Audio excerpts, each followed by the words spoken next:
Приветствую, художники!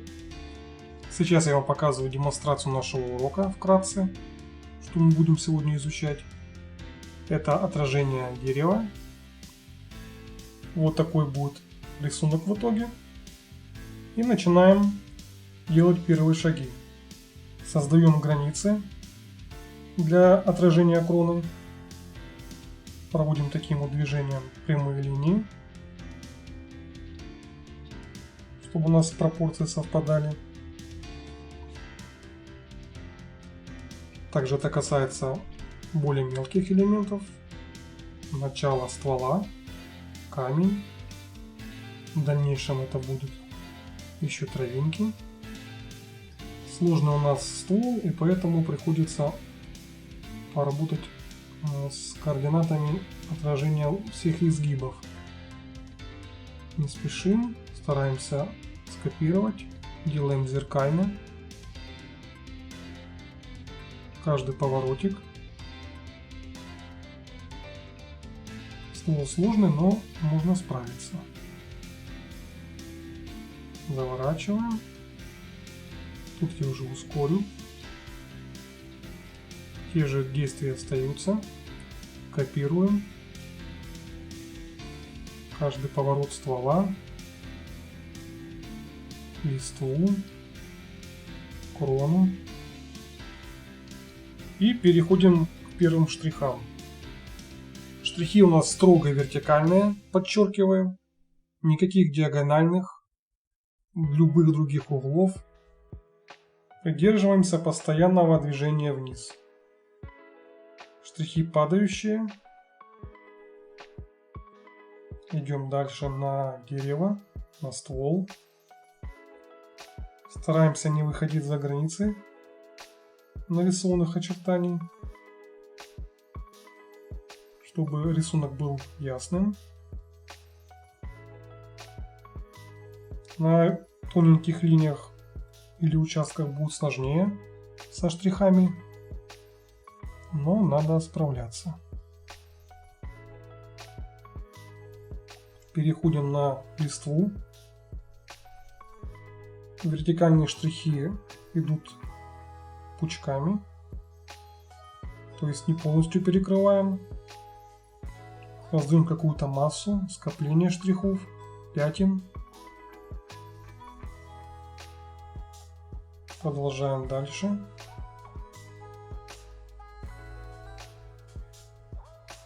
В этом с одной стороны проще, потому что не надо штрихами варьировать. Держим вверх-вниз и все. Но с другой стороны, не просто форму поддерживать. Надо немножко потренироваться.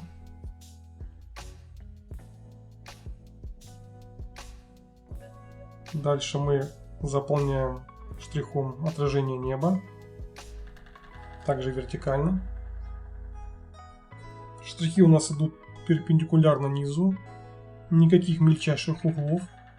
И переходим теперь к тону. У нас отражение темноты и освещенного участка будут разные. Они отличаются. Потому как плотность воды съедает сочность цвета.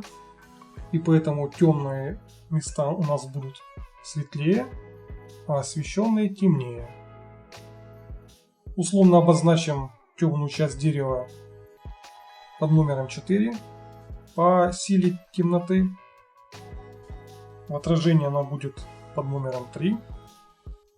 Освещенная часть дерева будет единица, а в отражении двоечка. Уплотняем наш штришок.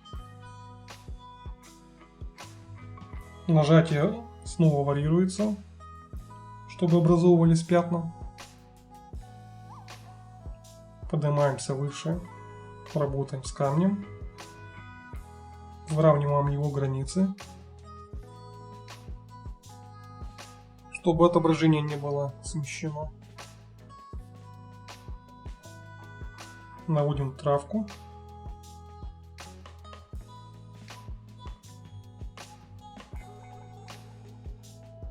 Уплотняем следующим слоем небо.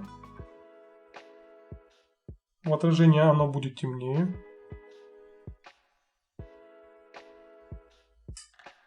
Опять придерживаемся вертикальных штрихов.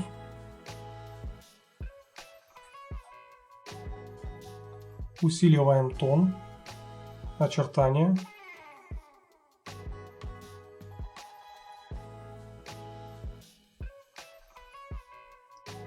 Не стараемся скопировать идеально. Нам нужно сделать похожее на оригинал. И поэтому все наши недочеты можем сбрасывать на искажение самой воды. Резиночкой вот подправил освещенную часть. Немножко обхожу по краям, чтобы граница контраста делала выразительную часть веток освещенных.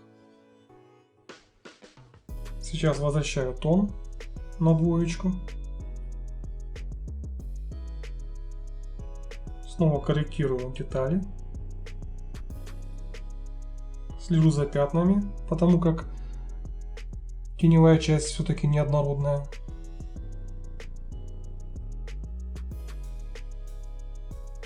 Нажатие постоянно меняю.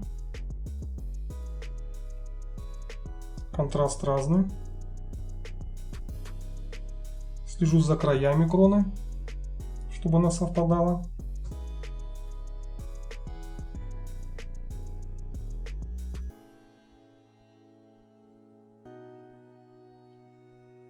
Выделяю еще больше деталей. Делаю отражение яснее.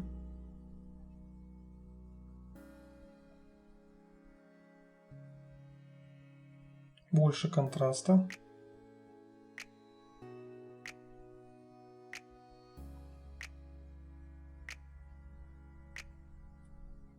Заново уплотняю небо.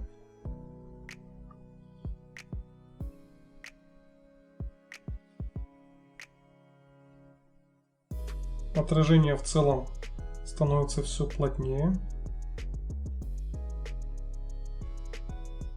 Еще правлю.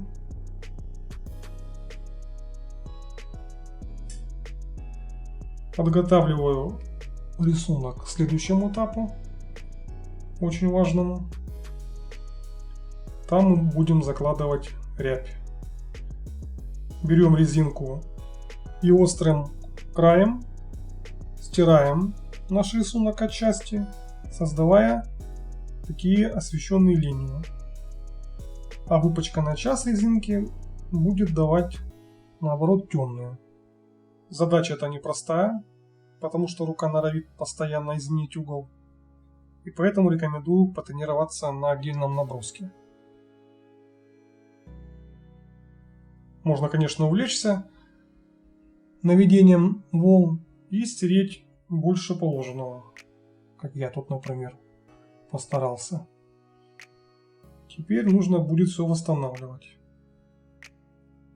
Заново резинкой возвращаемся там, где хотим, где чувствуем.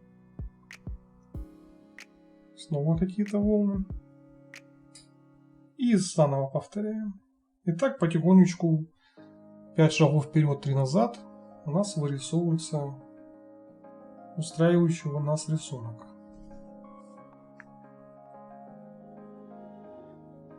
Следим за полным отражением. Где-то добавляем, где-то не трогаем. И потихоньку заканчиваем. Вот такое у нас вышло отражение. Перед тем, как делать волны, повторюсь, сделайте себе заготовочку, чтобы поработать резинкой. А так, вперед, удачи! Думаю, у вас все получится. Не забываем подписываться на мой телеграм-канал. Заходите в плейлисты, просматривайте другие ролики. Учитесь. Ну и до новых уроков!